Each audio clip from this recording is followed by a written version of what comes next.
Today we will discuss about the types of network.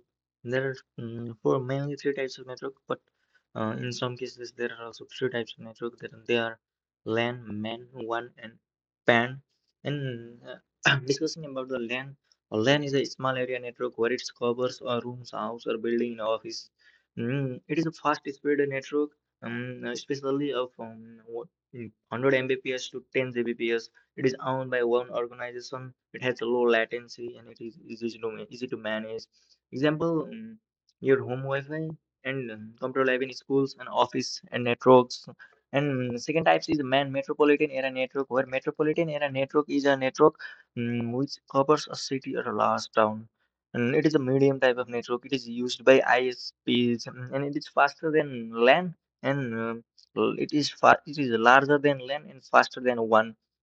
And ISPs examples of man metropolitan area networks are ISP network inside a city, a university connecting its different multiple campus in a city. This is all about man. And discussing about one, why one is a wide area network where it covers a whole continent, very old or continent. It is the largest type of network, covers countries or continent. An example are internet, the biggest one, and the company connecting branches in multiple countries. And it's the one's features are it is a very large. It has a very large coverage. It is slower compared to land.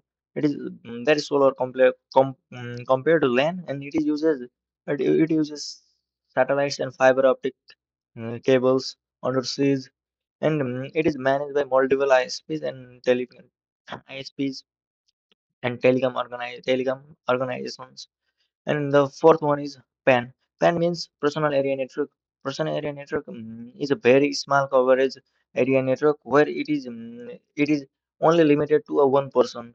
It has a range of 1 to 10 meter. It is very low power. It has very low power and simple and personal.